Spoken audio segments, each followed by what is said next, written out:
anem a començar amb dues preguntes. Saps qui fou Charles Darwin? Has llegit L'origen de les espècies? La majoria de la gent contestaria positivament a la primera pregunta. Charles Darwin és un dels científics més popularment reconeguts, però fins i tot la majoria dels biòlegs reconeixerien que no han llegit mai L'origen de les espècies. L'origen de les espècies és un llibre que poden considerar com un dels grans clàssics de la ciència i la Universitat de València ha fet un esforç per la difusió d'aquest clàssic a través de distintes edicions, edicions il·lustrades, resumides, que se poden trobar fàcilment en les llibreries i que ens permeten acostar-nos, tant en valencià com en castellà, a aquesta, podríem dir, obra cabdal de la ciència que suposa no sols un avanç important per a les ciències naturals, per a la història natural, sinó també per a altres branques del pensament, perquè les implicacions que té la teoria evolutiva van molt més enllà de la biologia, tenen impacte filosòfic fins i tot. Qui fou Darwin? Darwin fou un científic britànic, anglès, de bona família, que va tindre des de molt petit una gran passió per la història natural, una gran passió, per exemple, per la recol·lecció d'escarabats. Aquí vegem una imatge d'una de les col·leccions d'escarabats que se conserven al Museu d'Història Natural de Londres i una caricatura que li va fer un amic cavalcant un escarabat. D'aquí la dèria d'anar darrere d'aquests animalons per poder fer aquestes col·leccions no per caprici, sinó per aprendre sobre la gran diversitat d'organismes que hi ha a la natura. Colpit per aquesta diversitat i per la complexitat dels éssers vius, va encetar tot un procés intel·lectual de buscar explicacions a aquesta diversitat i a aquesta complexitat. I pràcticament per casualitat va tindre l'ocasió d'embarcar-se en un vaixell de l'Armada Britànica que havia de cartografiar les costes de l'Amèrica del Sud i durant un bon grapat de mesos va estar viatjant, explorant terres d'Amèrica del Sud i altres indrets del planeta en allò que va suposar per a ell, reconegut per ell mateix en la seva autobiografia, com el fet més important de la seva vida, perquè això li va permetre, durant moltes hores de reflexió i d'observació de la natura, capgirar completament la seva visió de la naturalesa en general i de la naturalesa humana en particular. Al tornar d'aquest viatge, Darwin el que va fer va ser conjuminar-se amb una sèrie de naturalistes de l'època per estudiar tots aquests materials recollits, plantes, animals, fòssils, mostres mineralògiques, i es va establir pocs anys després en una casa a les afores de Londres, que avui en dia és un museu que es pot visitar, Dung House, i allà va muntar el seu propi laboratori i el seu propi estudi i de recerca. No va pertànyer mai a una universitat ni a una institució acadèmica que li pagara un sou per investigar. Ell tenia recursos familiars propis, patrimoni propi, suficient per a viure en una casa habilitada per totes les seues necessitats d'estudi. Es va fer construir un hivernacle, una gran part de la seva obra, cosa que en general no és reconegut, és botànica, és d'estudi de les plantes, les orquídees, les plantes carnívores, les plantes enfiladisses, té una àmplia obra botànica, però el que sí que és cert és que durant més de 20 anys va estar madurant una sèrie d'idees per a poder explicar aquesta diversitat biològica que ell havia observat durant el viatge i que s'havia compromès en tractar de trobar explicacions naturals, explicacions, diguem-ne, ordinàries a aquesta extraordinària diversitat. Va ser en 1858, en la primavera de 1858, que va rebre una carta d'un altre naturalista, Alfred Russel Wallace, que li proposava una explicació, li demanava opinió sobre una explicació que ell havia trobat per explicar la diversitat biològica, i aquesta idea resulta que quan la va llegir Darwin en la carta coincidia enormement amb les idees que ell durant 20 anys d'amagat, pràcticament molt poca gent era conscient o coneixedora d'aquestes idees, havia estat reflexionant i madurant. La carta de Wallace va ser, diguem-ne, com una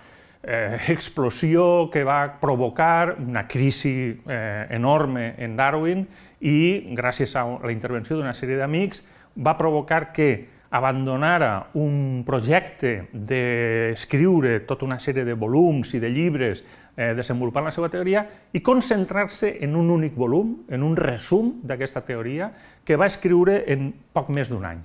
Aquest llibre és el que coneguem com l'origen de les espècies. L'origen de les espècies, per tant, és el resultat d'una carta colpidora de Wallace en el que li està dient una sèrie de reflexions que coincideixen exactament amb les seues pròpies sobre l'origen de la diversitat i el procés de l'evolució. El llibre de l'origen de les espècies, que va tindre un èxit rotund molt ràpidament, està subdividit en una sèrie de capítols, lògicament, són apenes unes 500 pàgines, és un llibre molt dens en el sentit de la informació que conté i està estructurat en una primera part en la que explica, en diversos capítols, els principis fonamentals de la seva teoria sobre l'evolució. Hi ha un capítol molt important sobre les dificultats que ell troba que aquesta teoria va tindre per explicar determinades coses, i després tota una sèrie de capítols en què desplega totes aquelles aplicacions que ell veu en camps, disciplines diferents de la història natural i que li donen sentit a observacions en principi desconnectades o separades en distints departaments i que, gràcies a aquesta teoria, cobren sentit i aquesta explicació emergeix com una bona explicació, una bona teoria d'aquesta diversitat i complexitat biològica. El llibre, com dic, va tindre un èxit molt gran, la primera edició se va exhaurir en un dia, immediatament se va preparar una segona edició i al llarg de les 6 edicions que va fer Darwin en els següents anys van començar a aparèixer traduccions en les principals llengües europees, francès, italià, alemany, etc. Això donava idea de l'interès que despertava aquesta teoria en distints àmbits i que anava molt més enllà de la pròpia disciplina de la història natural.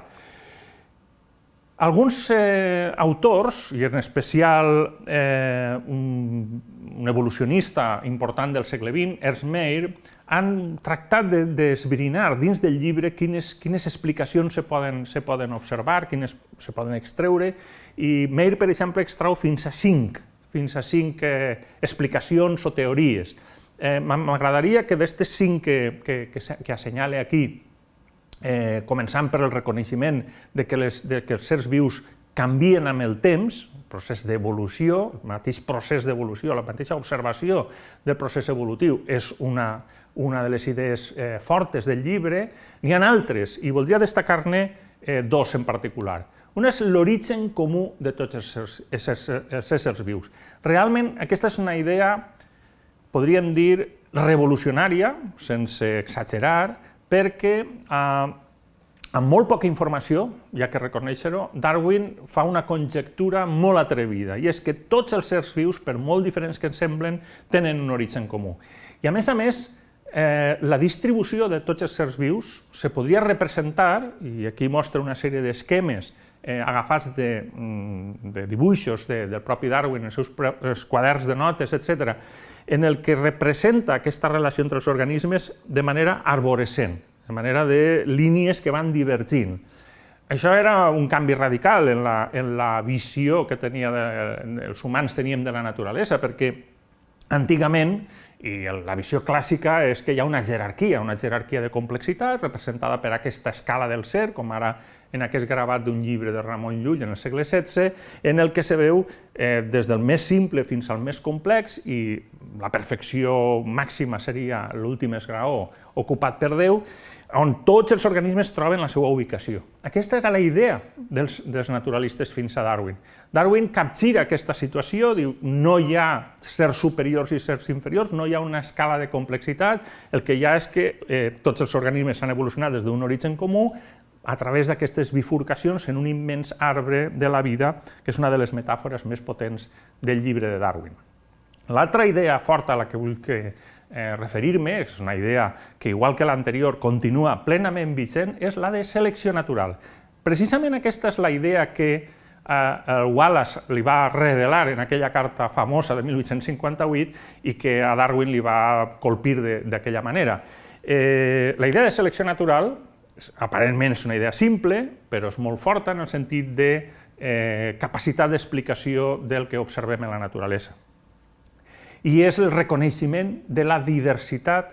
en el que els organismes d'una mateixa espècie se diferencien en la seva capacitat de deixar descendència en generacions futures. I aquesta relació dels organismes amb l'ambient, de manera que hi ha un procés selectiu d'aquells que tenen major probabilitat de deixar descendència. La idea a Darwin li ve, i està perfectament documentat, i aquest fragment reproduït en la imatge,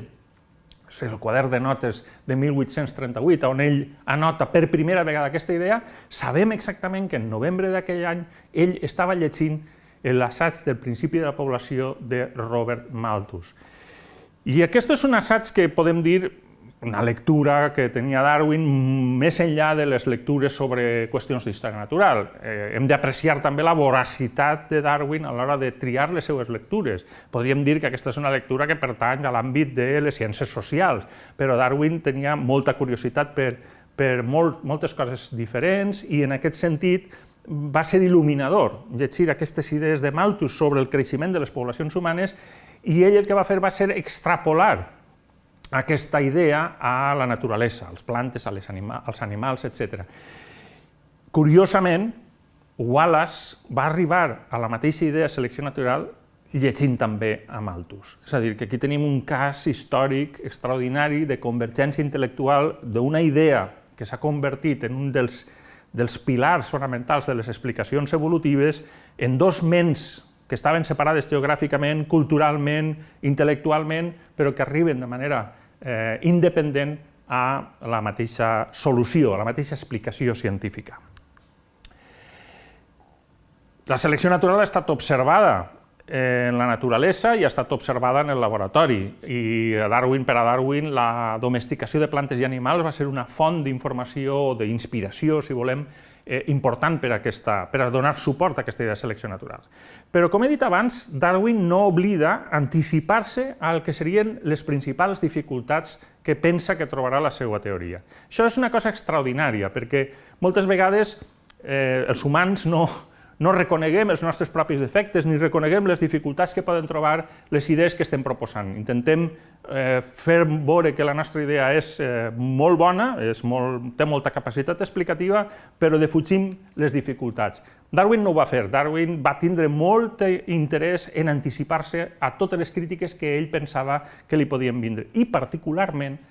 les que li podrien vindre de l'anomenada teologia natural, que era una explicació clàssica